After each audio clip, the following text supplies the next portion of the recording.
오늘의 육아 헤드라인입니다.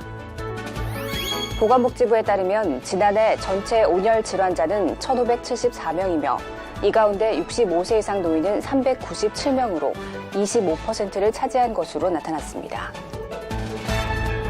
통계청에 따르면 일할 능력은 있지만 별다른 이유 없이 일하지 않은 인구가 올해 1분기 200만 명에 육박하며 관련 통계 작성 이후 최대치를 기록했다고 밝혔습니다. 질병관리본부는 계절이 여름으로 들어서며 수두, 볼거리, 수족구 등 감염병 발생이 크게 늘어나고 있다며 개인 위생 관리를 철저히 할 것을 당부했습니다. 이상 오늘의 육아 헤드라인이었습니다. 일찍 찾아온 무더위로 해수욕장뿐 아니라 도심 곳곳에서 물놀이장이 속속 개장하고 있습니다. 해마다 일어나는 물놀이 안전사고, 아이들끼리 잘 논다며 무관심 속에 내버려두지 마시고 언제나 조심하고 또 관심을 기울여야 예기치 않은 사고를 예방할 수 있다는 사실 잊지 마시기 바랍니다. 육아포커스 첫 소식부터 만나보시죠. 지난해 폭염으로 숨진 사망자 11명 중 6명은 65세 이상 노인이었습니다. 폭염으로 온열 질환에 걸린 사람도 4명 중 1명꼴로 노인이었습니다. 보건복지부에 따르면 지난해 전체 온열 질환자는 1,574명이며 이 가운데 65세 이상 노인은 397명으로 25%를 차지했습니다. 지난해 폭염으로 모두 11명이 숨졌는데 이 중에서 만 65세 이상은 절반이 넘는 6명이었습니다. 보건당국은 노인들이 폭염으로 숨진 장소는 주로 야외라며 무더위 때 바깥 활동을 자제해달라고 당부했습니다.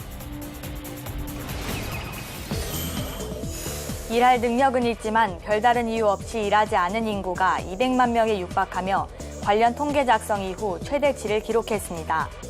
통계청에 따르면 1분기 비경제활동 인구 중 쉬었음에 해당하는 인구는 지난해 같은 기간보다 10만 7천 명 늘어난 195만 1,000명이었습니다. 이는 관련 항목 집계를 시작한 2003년 이후 가장 많은 것이자 처음 190만 명을 넘은 겁니다.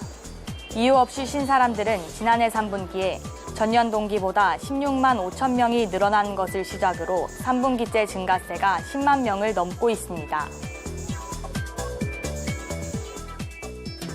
최근 여자 화장실을 중심으로 몰래카메라 범죄가 기승을 부리면서 여성들의 불안감이 높아지고 있습니다. 이에 경찰이 공중화장실을 중심으로 몰카 집중점검에 나섰습니다. 화장실 곳곳에 적외선을 비추고 탐지기를 갖다 댑니다. 첨단 장비뿐 아니라 검색 거울을 이용해 자칫 놓칠 수 있는 부분까지 꼼꼼하게 살펴봅니다. 여성들이 많이 이용하는 시설 내 여자 화장실에 몰래카메라가 설치된 건 아닌지 검사하는 겁니다. 최근 끊이지 않는 몰카 범죄에 서울 중부경찰서는 보안업체와 손잡고 다양한 장비를 이용해 관내 화장실 집중 점검에 나섰습니다. 공공시설이 아닌 민간시설에 대한 점검은 처음입니다. 이번에 사회적인 무리를 일으킨 여성 몰카에 대해서 불법 촬영이 많이 일어나는 걸 계기로 해서 민간 화장실까지 점검을 하게 되었습니다. 여성들은 대체로 반기는 분위기입니다.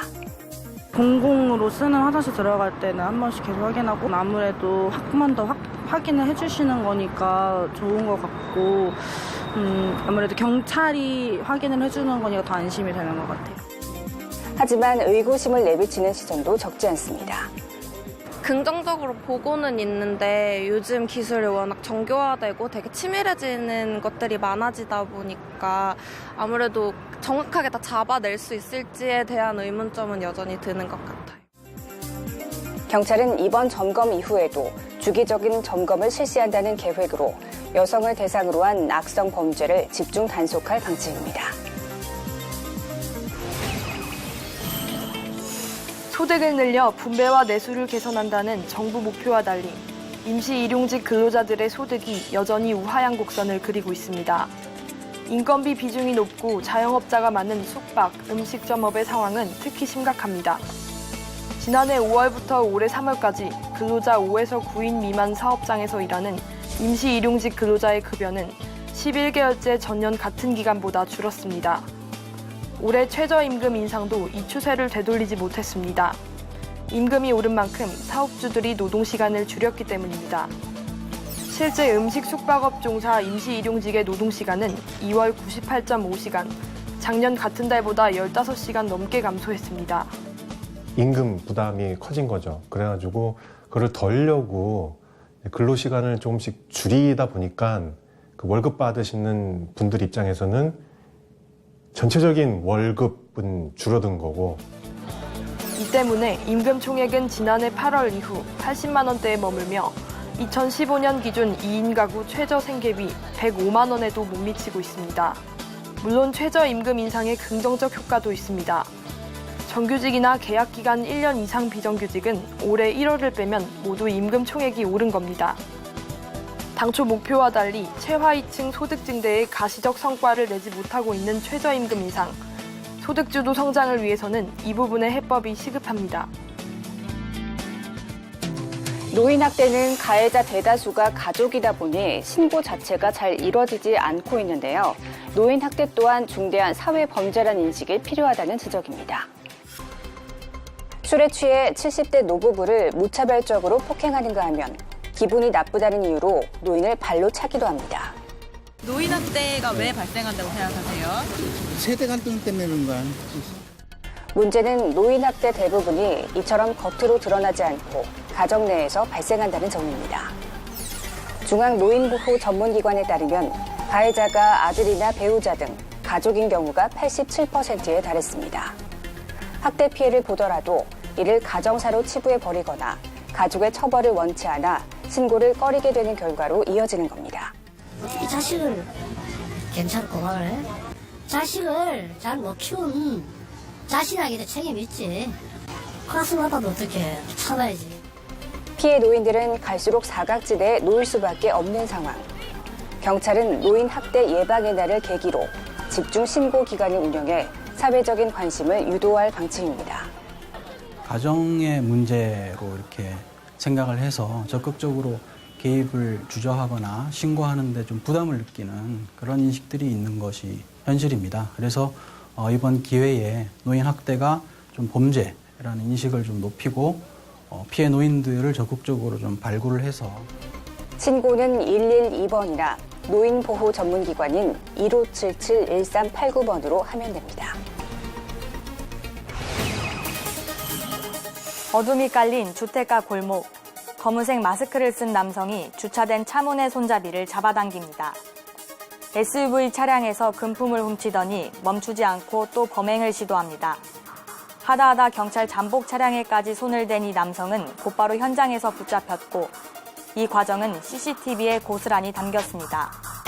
이 남성은 인적이 드문 새벽 시간대 문이 잠기지 않은 차량에서 주인이 분실했다고 착각할 정도의 소액과 물건을 골라 훔쳤습니다.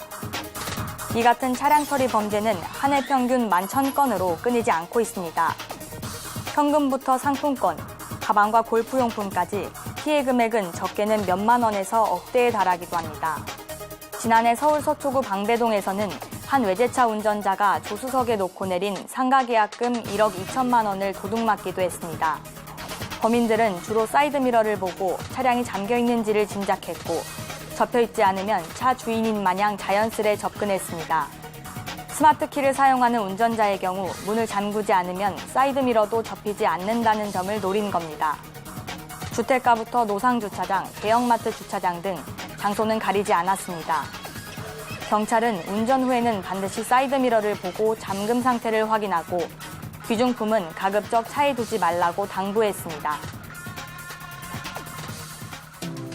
여름으로 들어서면서 각종 감염병 발생이 크게 늘고 있습니다. 특히 영유아가 주로 걸리는 수두와 유행성 이하선염, 수족구병 발생이 급증하는 데다 사망률이 50% 안팎에 이르는 비브리오 폐혈증 환자도 올해 처음 발생했습니다. 볼거리로 불리는 유행성 이하선염과 수두 발생이 급증했습니다. 질병관리본부에 신고된 수두와 유행성 이하선염은 지난달 각각 12,800여 건과 2,800여 건으로 한 달 전에 비해 각각 76%, 37% 증가했습니다. 온몸에 물집이 생기는 수두는 공기로 전파되고 귀 밑이 붓고 아픈 유행성 이하선염은 기침할 때 침방울로 전파됩니다. 이 둘은 제때 예방접종하면 발생을 막을 수 있습니다. 입안과 손발에 물집이 나타나는 수족구병도 이맘때 조심해야 할 감염병입니다.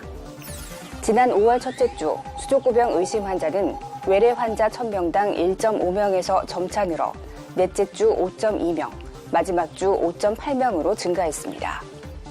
수족구병은 백신이 없어 손 씻기를 철저히 하고 아이들이 함께 사용하는 장난감 등을 청결히 관리해야 합니다. 올해 첫 비브리오 폐혈증도 발생했습니다. 어패류를 생으로 먹거나 덜 익혀 먹을 때 감염되는 비브리오 폐혈증은 발열과 오한, 복통, 구토, 설사 등이 나타납니다. 문제는 만성질환이 있을 경우인데 올해 첫 환자도 간경화를 앓고 있었습니다. 해수면의 온도가 올라가면 그 바닷물 중에 비브리오균의 농도가 올라가게 되고요. 그렇게 되면 해산물이 비브리오균에 오염되는 경우가 많게 됩니다. 비브리오 폐혈증은 특히 간 질환이 있는 분들, 또 만성 질환이 있는 분들 같은 경우에는 감염되면 아주 치명적으로 이제 진행해서 사망할 수도 있기 때문에 비브리오 폐혈증을 예방하려면 어패류를 충분히 익혀 먹어야 합니다.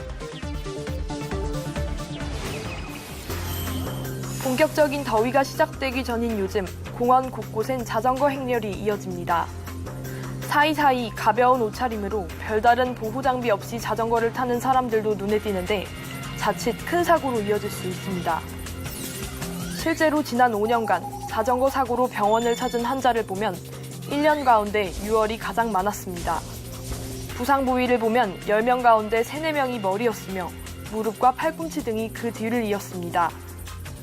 하지만 안전모나 보호대를 착용한 환자는 전체의 15% 정도에 그쳤습니다.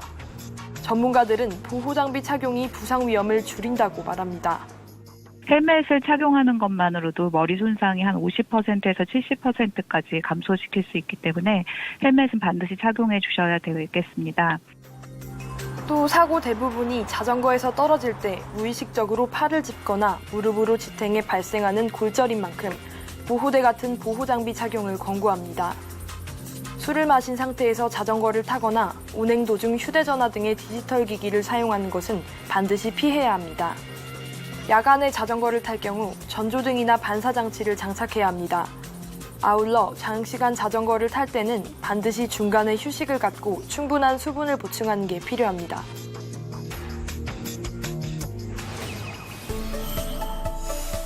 고양시 어린이집에서 원아 11명이 집단으로 잠복결핵 상태가 된 건 결핵에 걸린 교사에게 옮은 데서 비롯됐습니다. 잠복결핵이란 결핵균에 감염됐지만 증상과 전파력이 없으며 10% 정도만 나중에 결핵으로 발생할 소지가 있는 상태입니다. 우리 국민의 3분의 1이 잠복결핵 환자로 추정됩니다. 전문가들은 어린이집 아이들이 증상과 전파력이 없는 잠복결핵 상태여도 마음을 놓아서는 안 된다고 강조합니다. 성장기에 있는 아이들은 어른에 비해 면역 체계가 불안정하기 때문에 잠복결핵이 결핵으로 발병할 가능성이 크고 결핵이 발병하면 중증으로 진행하기 쉽기 때문입니다. 잠복결핵을 치료하려면 결핵약을 길게는 9개월간 복용해야 합니다.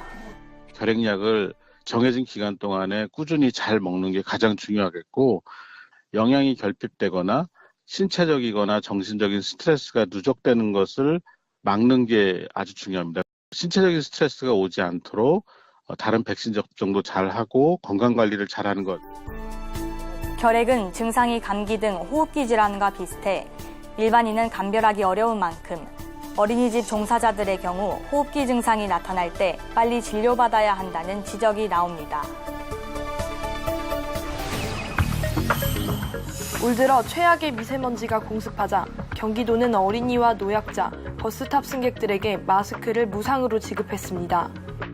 대부분 중국이나 산업단지 등에서 발생한 건데 그동안 어디에서 발생했고 성분은 무엇인지조차 몰랐습니다. 경기도가 평택과 포천에 미세먼지 측정소를 설치했습니다. 먼지, 중금속 등 100여 가지 성분을 파악해 발생 원인과 대책을 세우기 위해서입니다. 미세먼지 농도뿐만 아니라 구성 성분을 정밀하게 측정을 해서 발생 원인이 무엇인지 또 국내의 영향이 어느 정도인지 과학적으로 규명하는 차량이 수시로 드나드는 레미콘 공장입니다. 자가주유소 옆 유수분리조를 열어보니 시커먼 기름 찌꺼기가 가득합니다. 자칫 기름 찌꺼기가 빗물을 타고 땅으로 유출돼 토양과 지하수를 오염시킬 수 있습니다. 경기도는 이처럼 토양 오염 우려가 큰 공단이나 폐기물 처리 지역 300곳을 선정해 실태조사에 나섰습니다. 최대 5m 깊이까지 파헤쳐 토양 속 중금속과 유류, 용재류 등 20여 가지 성분을 분석하게 됩니다. 오염이 우려되는 지점을 선정하여서 모니터링을 통해서 오염을 예방하고 오염된 토양을 정화하는 데 목적이. 경기도는 미세먼지와 토양 오염 측정 결과를 토대로 맞춤형 대책을 수립할 예정입니다. 생리컵은 인체에 삽입해 생리혈을 받아낼 수 있는 실리콘 재질의 여성용품입니다. 보건당국이 의약외품으로 지정해 관리하는 만큼 사용할 때 세심한 주의가 필요합니다. 구입할 때는 본인의 신체 조건에 맞는 크기의 제품을 골라야 합니다. 사용 전에는 깨끗한 물로 세척한 후 끓는 물에 5분간 소독해야 하되 전자레인지나 알코올로 소독해서는 안 됩니다. 생리컵은 보통 최대 12시간까지 사용할 수 있는데 사용 시간은 활동량이나 생리혈의 양에 따라 달라질 수 있다는 걸 기억해야 합니다.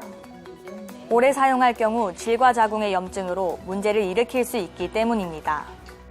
생리컵의 일정 용량의 생리혈이 고이게 되는데 그게 일정 용량보다 넘어갈 경우에는 역류된다든지 역류되는 과정에서 저희 복강 내에 역류될 경우에는 자궁내막증이라고 하는 질병이 더 발생 위험도가 증가할 수 있는 위험이 있다고도.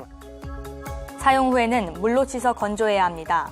다른 사람이 쓰던 제품을 사용해서는 안 되고 2년마다 새 제품으로 교환하는 게 좋습니다. 지난 6월 19일 육아방송 사옥에서 2018년 2분기 육아방송 시청자위원회 정기회의가 열렸습니다. 이번 회의에는 자사 조혜진 이사장, 김은산 육아방송 시청자위원회 위원장을 비롯한 시청자위원과 임직원이 참석했습니다. 조혜진 이사장은 인사말을 통해 육아방송의 발전을 위해 노력하는 시청자위원회 노고에 감사를 표하며 방송 제작과 편성 전반에 걸쳐 다양한 의견을 개진해달라고 당부했습니다. 김은산 시청자위원회 위원장은 오늘 나온 의견들이 방송 편성과 제작에 반영될 수 있도록 노력해달라고 전하며 시청자위원들도 시청자 권익 보호에 부합할 수 있도록 노력하겠다고 밝혔습니다. 이후에는 김호중 편성제작본부장이 현재 자사의 방송 프로그램 편성 현황과 방송 프로그램을 소개하는 시간을 가졌습니다. 시청자위원들은 1분기 회의 이후 자사 프로그램을 모니터링한 결과를 바탕으로 프로그램 제작과 편성 전반에 걸쳐 다양한 의견을 개진하는 시간을 가졌습니다. 그 주된 내용으로는 육아방송의 가치에 부합하는 방송 프로그램 구매, 자체 제작 프로그램의 질적 향상 방안, 시청자층 확대 방안, 신규 프로그램에 대한 의견 등이었습니다. 육아방송 임직원은 이날 시청자위원회 회의를 통해 나온 의견들이 실제 방송 제작과 편성에 적용될 수 있도록 노력하겠다고 밝혔습니다.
한국교통안전공단과 한국어린이안전재단이 7세 이하 자녀를 둔 가정을 대상으로 카시트 1,600개를 무상 보급한다고 밝혔는데요.